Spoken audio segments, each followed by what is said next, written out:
So Charlamagne, how is the media going to use everything that you've said to benefit whatever platform they're on?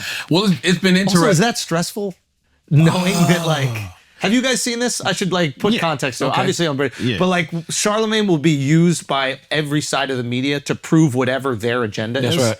So is there a new stress that comes with that now? No, here's the thing. The right does a phenomenal job of pushing their narratives. Okay. Whatever their narrative is, for the past few months, it's been, black people are moving away from Democrats. Yeah. Donald Trump has 22% of black people say right now they'll vote for Donald Trump. I think that's a little overstated. But they're anything that pushes that narrative, they're for it. Yeah. So, and it's been like this probably for the past 8-9 months. So if I'm critical of the Democratic Party, They lock in. Regardless of anything else I say about Trump, whatever, they lock in on that. Do you right? think Fox has assigned a person to your media?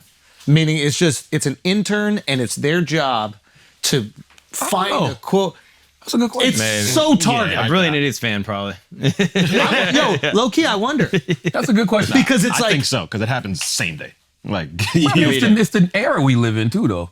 But here's the thing: what's so interesting about that? I don't think Fox News is checking Breakfast Club all the time. I think so. Really? I mean, it depends who's on. I mean, you gotta think it's not like this out of the ordinary, right? It's like when we have political guests on, right? And we do a segment every morning called Front Page News. So you kind of just got to tune into that to hear what the political takes are for the most part. But I think what's interesting is the left never finds a way to create its own narratives. The left just responds to whatever the right puts out there. And then calls them racist or sexist. Or calls me a MAGA supporter or whatever. Right. So I could literally say in the same sentence, this happened on John Carl's show. I can say Donald Trump is a threat to democracy. He wanted to suspend the Constitution, overthrow the results of an election, but Joe Biden's an uninspiring candidate with no main character energy. Fox don't give a fuck about that first part. That second part. Give me that. This is what I want. I want the uninspiring candidate, main character energy. And so everybody on the left replies to that as if I didn't just say this other stuff about Trump. Yeah. It's the strangest thing in the world. Yeah. But what I'm realizing is, especially after I knew this already, but this week showed me a lot because of all the different type of press. So like I did The View, or I did like CBS This Morning with Gayle King. That clip was crazy, dog. That View clip, you handled it incredibly well. But I don't know what they wanted me to say. Can you give context to the clip for everybody? Well, yes, I said that I'm not endorsing anybody for president this year. And, Sonny from The View basically was like, it was irresponsible of me to do that. And she said, this isn't the time to sit this out. This ain't the election to sit out. I never said I was sitting out.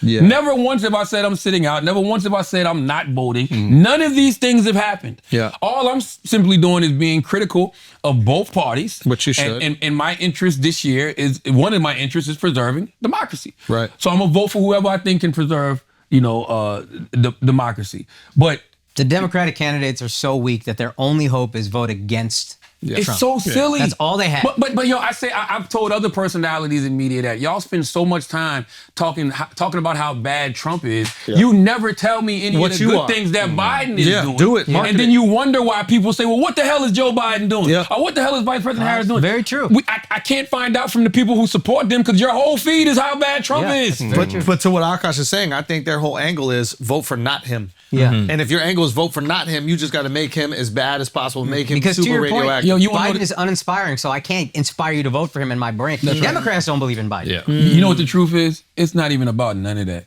These motherfuckers care about ratings. They care about clicks. They care about engagement. Yeah. And the reality is Donald Trump moves the needle. Yeah. You know what I'm saying? And not only does Donald Trump move the needle, people who are supposedly left-leaning criticizing Democrats moves the needle. You know why? Because it gets motherfuckers going on social media. So if I saw the whole context of what Charlamagne said, fuck the whole context of what he said. Let's just take this part of him saying Joe Biden's uninspiring, and then let's retweet it, and somebody's going to say, this is the type of rhetoric that's going to get Donald Trump elected. And so then it turns into, Charlamagne don't know what the fuck he talking about politics, to Charlamagne made little mama cry, to Charlamagne homophobic, Charlamagne transphobic, Charlamagne misogynistic. Now it's just this whole thing about me in a lot of ways, but it all goes right back to that one original clip that's now probably got 100,000 retweets, so they make a million plus views. They make it look like you're supporting the other side. That's right. And then when it looks like you're supporting the other side, they have to make you radioactive. That's they right. got to attack your character. That's right. To basically cut your legs out from under you so you don't inspire and influence people to support the other side. When in reality, if they just played the whole clip, everything would have been explained. Everything would have been explained, and it probably would have been a better discussion. Yeah. Well, they don't want good discussions. They just want echo chambers. They don't. The one thing I don't understand is The Rock also said he's not endorsing anybody. Taylor Swift also said she's not endorsing anybody, but that I feel no one was outraged about. Even because though they need the black vote, and Charlamagne is influential within the black community. Yeah, this is the so Rock him not black. endorsing- Taylor Swift. The Rock ain't black to America. You know what I mean? Rock is the Rock. Shout out to Rock. That's true. That is true. But if The Rock dropped the N word, we'd be like, hold on. Hold on. You know, You'd have to remind us to be like, oh, his dad is black. You'd be like, oh, it's my bad. You gotta do that. So I feel like This guy had a whole rap song, didn't say the N-word. He knows people never don't think thought he's about black. that. Yeah. I feel like Drake's more black than The Rock. Like the people Yeah, look to at people, Drake yeah. more. Nah, not right now. Not right now. Give him a minute. He'll get it back. Not right now. Not at this current moment. Yeah, true. Yeah, not at this current moment. But it's interesting because even when I did Fox News, I did Brian Kilmeade's show on Fox. I did I'm doing Gutfeld. Well, we're taping this Tuesday, so I'm doing Gutfeld, tonight. And the thing I've realized about them, they're not trying to push a narrative because they already know what their narrative is going to be. I want the left to learn from the right. And start just pushing the narrative that you want out there. Yeah. That's the only way. What would it be if you were a Democratic strategist? What would you push out there that are the good things they're doing? For President Biden right now, I would be talking Here's a about clip the for student loan debt a lot. Yeah. Because those are the things that impact everyday people. Like, those are the things that people can point to. I know people who've gotten their student loan debt wiped away. Like, I know people personally who have gone to their accounts, $200,000 What does that mean, wiped away? I don't understand what that You means. just don't have to pay it back. You don't have to pay it back. It's over. It's Bank's gone. to hell. But does the bank pay the L, or do taxpayers pay back the bank? I don't know. Because I'm trying to understand, like, That's true. what I assume it is it's not wiped away. What I assume it is that burden is now displaced across 300 million Americans. Miles, it seems like you have the answer. A lot of Biden's things are helping people. Miles, hold on now. Are you answering the question that we're talking about right now, or something? Yeah, a lot completely of the unrelated? debt that's getting wiped away. Yeah. Is Biden helping people sign up for programs that would help, that were like government-sponsored programs that they didn't know they could get on, that they worked in like a public sector for 10 years, and then their debt gets wiped away. But the question is, what happens? Who's paying to for the it is debt? what he's saying. Somebody has to take care of it. My assumption is that the American taxpayer shares that burden, because there's no way the banks are just going to go, well, we'll just, not take those few $100 million. But like, Yeah. so let's say, for example, yeah, that go. you Teach for America, debt gets wiped away. I guess that's the government being like, what you do is noble enough in our eyes that we can pay off this. We'll take care of this debt for you. Yes. And that's coming out of government coffers, and, And then then we'll eventually pay when for we that. talk about the government pays for something, they don't have money. Well, that's our money. So we pay for it. Sometimes they can reallocate money from a different program. So But say our money. No, but say a program's not. Oh yeah, Still Secretary taxpayer did- money. I guess what I'm That's trying to say true, is, like, we look at it like the debt is wiped away. It's not wiped away. It's just put on taxpayers. Just add it to the deficit and we pay later. Yeah, that's also true. And if it's redistributed from money that's already there, that's to an ineffectual program, then that's a positive thing. Dude, they got rid of the non-compete clauses. I'm not saying don't do Yeah. it. I'm not saying don't do it. I'm just saying let's say what it is happening. It's not like the banks are taking the L. I think that you'd have unanimous support if we all found out the banks were taking the L. Oh, Wells Fargo is going to have to eat that $500 million. Hell yeah, run it up. It ain't that. Yeah. I mean, isn't Charlamagne, that- the God, Mark, AlexxMedia, Akaash, Dove, Miles Shifty, Andrew is also going to have to pay taxes. But that's to- couldn't you do that with everything? If a politician was like, I'm going to cut taxes, he could also be like, hey, I'm going to stop giving as much money to poor people. You're just not going to do that. I'm going to make sure some programs get cut. Kids are not going to get breakfast at school. Makes sense to that to me? So basically, you're just framing it in a different way, right? But you can do that with anything. If a politician gets up there and says, hey, I'm going to cut taxes, what he's also saying is there's a lot of government programs that are not going to get funded. Some underprivileged kids might not go to school because I'm cutting taxes, so y'all save money, but there's less to go to them. You can do that with anything. What I would, the difference I would say is that we don't know if there's an increase in taxes to accommodate that burden. So that would be the difference between what you just said. Or cut spending. So Exactly. it's not cutting taxes, it's cutting spending or just adding to the deficit. Which they're never really doing. They're never by the going to way. cut spending. They're never really cutting spending. That shit sounds good to say. They don't cut spending, bro. They just keep printing more money. They really don't. Yeah. But I like seeing people, I like seeing everyday working class people get that kind of relief. Yeah.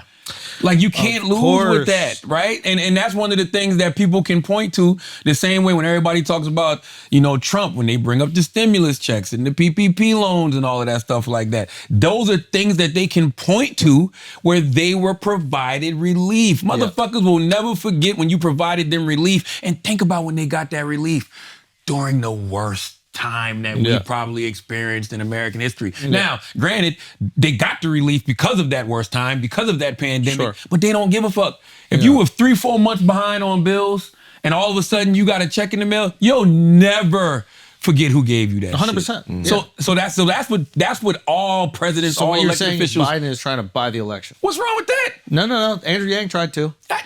Universal basic income, that's all. What do we care about in this country? We want money, Guns. upward mobility, and security. Yeah. That's all we ever want. We want money and to feel secure. Yeah. There's a certain level of security that money gives you. There's a certain level of security that being able to have your gun gives you. That's what we want. Money and security. Anything that takes away from people's money and security, you gonna lose. God damn, that was good. Yeah. That was fucking good. It's just the truth. Yeah, that is I was true. actually thinking other good things he did, the breaking up non-compete clauses, which have been an unfair thing for workers. That's for money, decades. though. That's another thing they could push that Biden did. He's trying to break up monopolies like Ticketmaster Live Nation right now. They're trying to go after. Like, I don't know how I feel about that though. Okay, explain, because I don't know much, but Yeah, I don't know much either. But just looking the way they even when they go after like the social media platforms and stuff like that, it's like America has been a country that has pushed free enterprise forever, right? You push capitalism forever. So when you got all of these people who took advantage of free market enterprise to build these entities, now that they're too big and too powerful and making too much money, But there's a you point want to at break which, them up? There's a point at which they can kill the competition because they're just so big. Big bank take little bank. That kills capitalism. That kills entrepreneurship. That kills competition. No, just don't get into the ticket business. Don't come over here. Live Nation and Ticketmaster But run then this shit. if there's enough of those, what are you going to do? The argument is that it kills free enterprise. And then when there is a monopoly, it really punishes the consumer. So when there's only one place where you can buy tickets, they can start putting all these hidden fees and extra fees. I And got now what the you're person saying. buying the tickets is fucked. Whereas if you have 3 or 4 ticketing companies, now those fees got to stay low, which benefits the consumer.